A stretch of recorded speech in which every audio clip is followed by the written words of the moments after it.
something that I think is very relatable in guitarists and volunteers is identifying if or when you are actually serving a false god. Hear me out. What I mean is like the God who you think you serve and that you think you worship, we have unintentionally restructured who we think that is, and it's actually a God that is not of God's character. From a volunteer point of view and from a musician point of view is we're sitting here, we just learned a section of a song. We just did it together.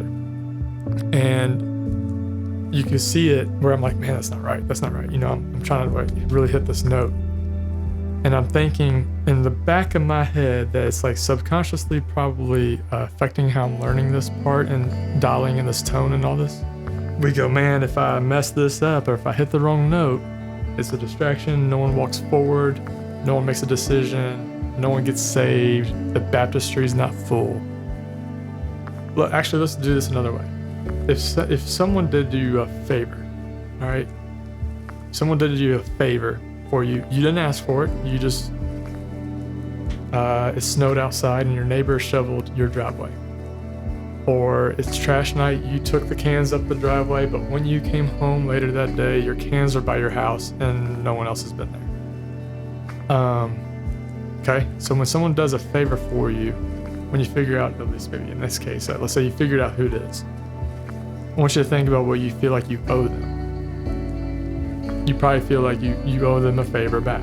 When someone says thank you for something, what do you feel like you owe them back as a response? Hey, no worries. Or hey man,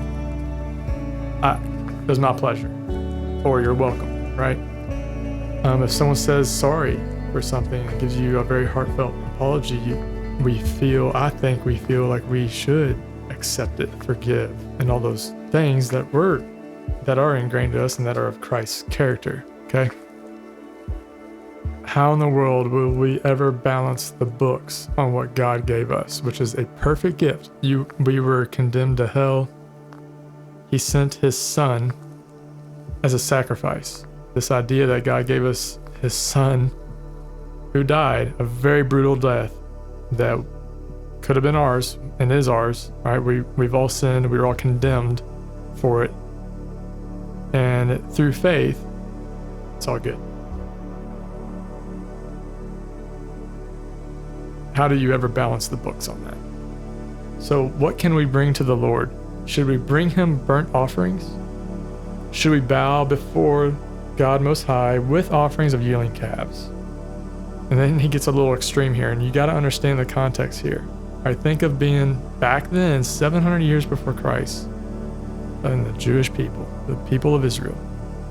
You hear this. Should we offer him thousands of rams and 10,000 rivers of olive oil? Like, the point is, he made it extreme for a reason. This is crazy, should we sacrifice our firstborn children to pay for our sins? And he says simply, this is the well-known verse in Micah 6:8. No. He says no. Like it starts, nope, none of those things. The Lord has told you what is good, and this is what he requires of you. So here it comes. Like, here's the requirement. This is how we can, quote unquote, balance the books, all right? And again, Jesus has not come yet, okay? This is what he requires of you. To do what is right, to love mercy, and to walk humbly with your God. And notice it doesn't just say just walk humbly. It says walk humbly with your God. John 14:6. There's more than enough room in my Father's home. This is Jesus saying that we're not so. What I've told you that I'm going to prepare a place for you. When everything is ready, I will come and get you so that you will always be with me where I am. And you know the way to where I am going. So he kind of says it. I don't know if he's putting that out there as a feeler to kind of test. I don't know. Thomas, right? Doubting Thomas says, no, we don't. We don't know. So Jesus says, and you know the way to get where I'm going. And then he goes, no, we don't know. We have no idea where you are going, so how can we even know the way? We don't know where you're going, so how do we know the way to even get there, right? Jesus, this is what I was going to get to. Jesus says, well, I'm the truth, and I'm the way, the truth, and the life. So he says, I don't even know the way. He says, well, I'm the way, the truth, and the life. No one can come to the Father except through me. So there's only one way to God. one way. Can't earn it through our guitar parts and how hard we serve or how much we serve, how much you say yes on Planning Center. Sometimes I feel like we don't mean to, but we make that a slippery slope of ours as volunteers and as musicians. Clearly, God's promise to give the whole earth to Abraham and his descendants was based not on his obedience to God's law, but on a right relationship with God that comes by faith. If God's promise is only for those who obey the law, then faith is not necessary and the promise is pointless. For the law always gives punishment to those who try to obey it. The only way to avoid breaking the law is to have no law to break. So the promise, this is verse 16, and I love this. So the promise is received by faith. So he's again, dummy proofing it. So the promise is received by faith. It is given as a free gift. And we are all certain to receive it, whether or not we live according to the law of Moses, if we have faith like Abraham's. Whether we mean to or not, as volunteers and as musicians, we go, all right, I got to do this, I got to do this, I got to do this, and the songs are getting a little more layered, and there's 10 guitars, and we got to decipher and look it up and watch YouTube videos and stuff, and we got to hit the parts and stuff, am I good enough? Am I excellent enough?